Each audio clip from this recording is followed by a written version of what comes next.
I'm a huge believer in the move that we're making away from traditional caged shelter models. I think that if we want cats to be adopted out faster, and while they're in the shelter to have a better quality of life, they need to be cats. They need to move around like cats. They need not to be in a 2 by 3 foot square box.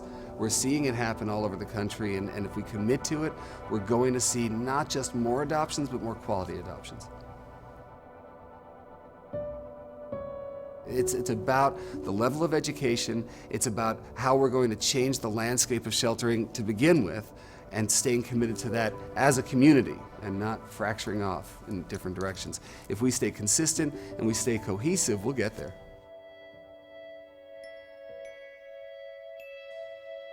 I'm retired and I love the cats. I love them. Somebody said I used to be a cat in another life. Maybe I was, but I love the cats and I love volunteering. It's just such a good feeling to find a cat a new home. Cats are a high-risk population across the United States, really across the world. They reproduce very quickly. It's, you know, and when you have a feral cat out there, she can have a multitude of babies. I don't know if you've ever seen the pyramid, but I mean, 2 cats can have like 10,000 cats in 5 years. A lot of people that aren't involved in shelter medicine, you know, really don't understand the impact, you know, of pet overpopulation. There are veterinarians involved in shelter medicine who feel that euthanasia is the #1 killer of animals in the country. Those of us who are involved in shelter medicine really feel it's important to decrease that pet overpopulation problem.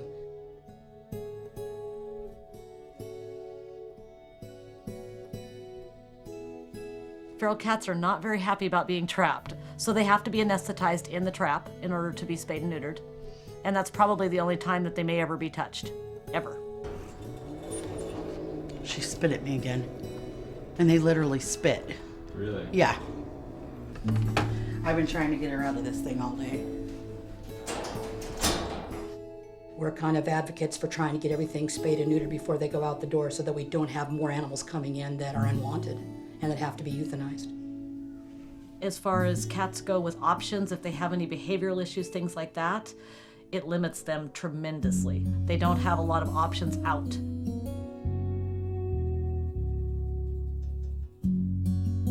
We have people that actually manage colonies and do nothing but trap, neuter, and release back to where they came from.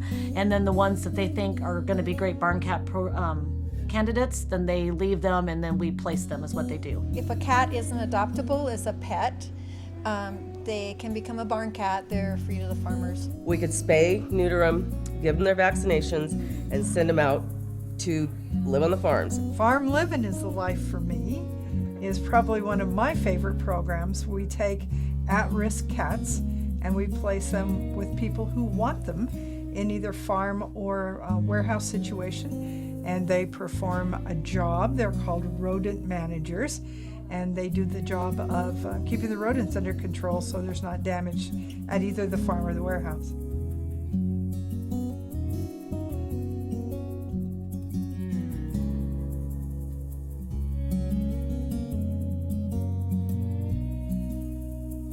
We have about 5 cats on the property that are all barn cats living in different areas on the farm. They all have their own territory.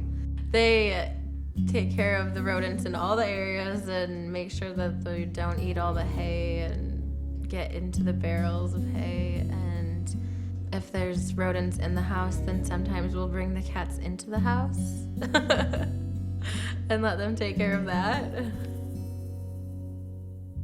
There's obviously a lot of shelter between different barns and different garages, and so they are able to find shelter very easily, and we do feed all of them, and they just are all outdoor cats now. They provide a balance to keep from being infested with all kinds of other undesirable animals.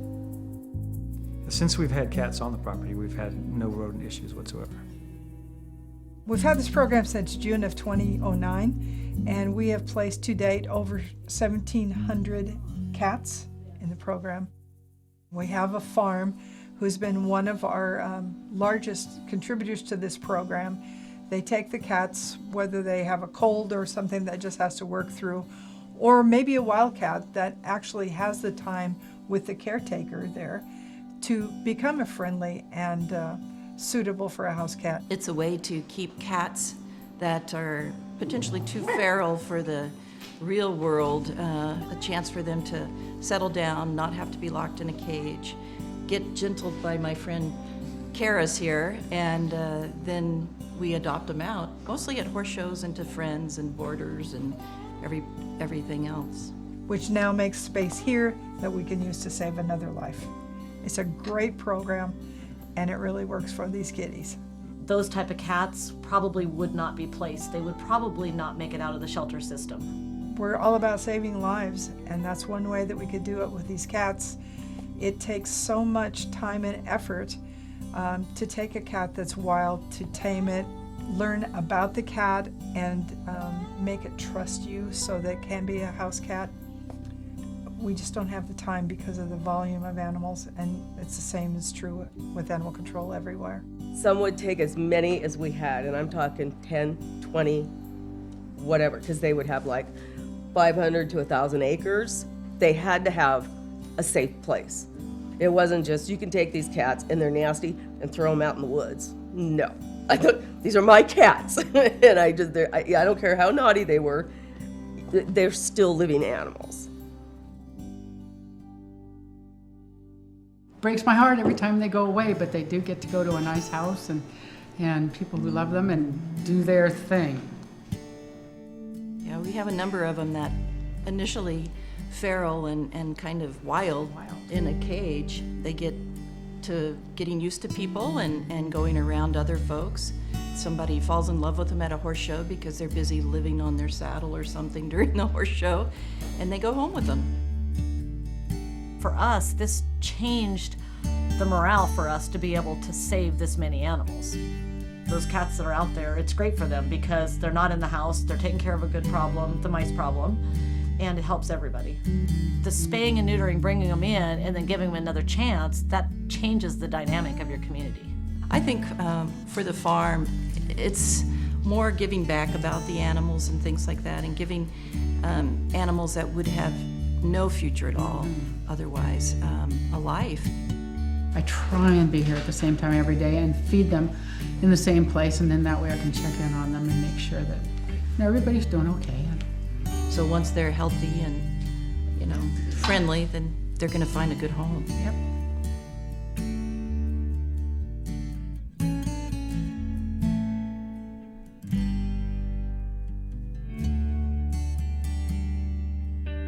I think that big or small farms can benefit from having cats on the property, and it is a vital asset to the land, and it's a great way to provide homes.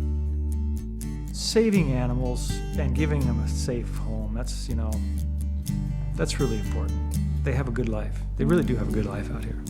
Why do I do what I do? Because it's a love of, animals number one, but just they're my cats. And it makes me feel good when they can get homes. They're gonna get a home faster than you can even turn around. This is what we do. We are good at our job.